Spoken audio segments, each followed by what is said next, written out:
যাব। আজ ইংরাজি মাসে বছরের প্রথম দিন। আমি চলে এসেছি আমাদের এই রামকৃষ্ণ প্রেমবিহার আমতায়। এখানে আমাদের আজ ভক্ত সম্মেলন। যেহেতু কল্পতরু উৎসব আজকের দিনই, সেহেতু এই ভক্ত সম্মেলনে আমরা প্রত্যেকজন উপস্থিত হয়েছি।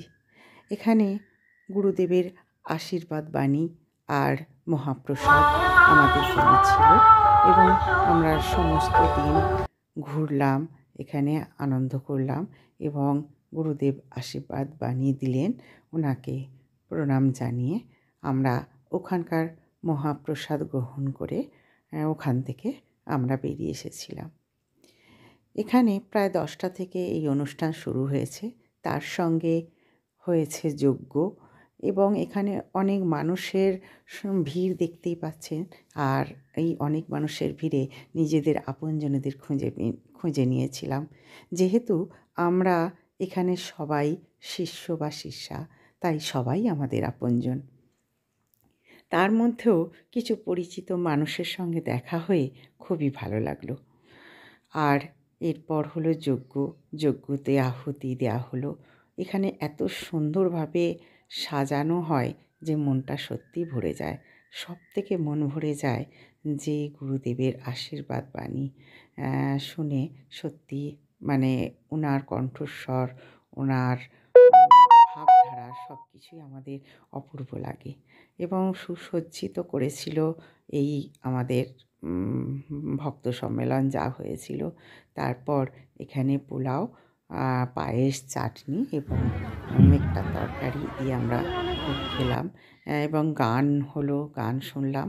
সব কিছু মিলিয়ে আজকের দিনটা বেশ ভালোভাবেই কেটেছিল। এরপর আস্তে আস্তে আমরা 4:30-5টা নাগাদ বাড়ি চলে এলাম। এরপর আরেক জায়গায়, যেটা আমাদেরই এখানে মেলাই বাড়ি, যেখানে মা মেলাই চণ্ডীর মেলায় চাকি পড়েছিল 51 ফিটের একটি, সেখানে আমাদের হয় কল্পতরু উৎসব। সেখানে আমরা পৌঁছে গিয়েছিলাম সন্ধ্যা নাগাদ।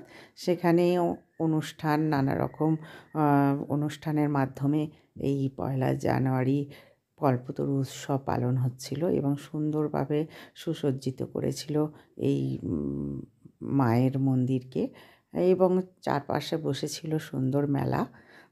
আমরা সেখানে কিছুক্ষণ অনুষ্ঠান দেখে মাকে দর্শন করে এবং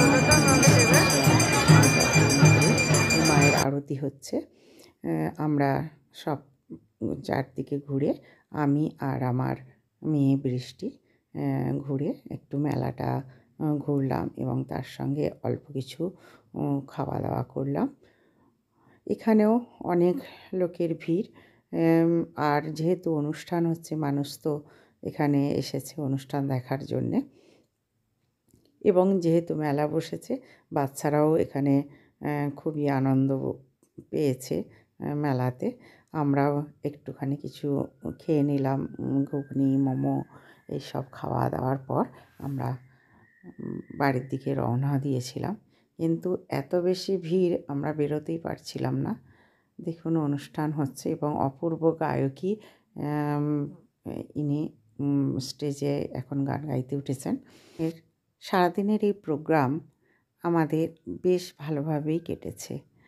আর সারাদিন কিভাবে অন্য সময় পিকনিকে যাই, কিন্তু সেই দিন সারাদিন আমরা কিভাবে কাটবো আমি বুঝতে পারছিলাম না। কিন্তু সত্যি এত মনোরম পরিবেশ দুটো জায়গাতেই আমার তো খুবই ভালো লেগেছে এবং আমার সঙ্গে যে সম্প্রীতি ছিল সেও খুবই আনন্দ করেছে। তো আমাদের এই জায়গাগুলো আপনারা নিশ্চয়ই একদিন না একদিন আসবেন। আর আপনাদের সেই আসার জন্য আহ্বান জানাচ্ছি এবং আপনারা জানাবেন অবশ্যই যে আপনাদের আমতার কিছু জায়গা খুবই ভালো এবং খুবই মনোরম। অবশ্যই আপনারা আসুন আর অবশ্যই আমাকে কমেন্ট করে জানান আপনাদের কেমন লাগলো। নমস্কার।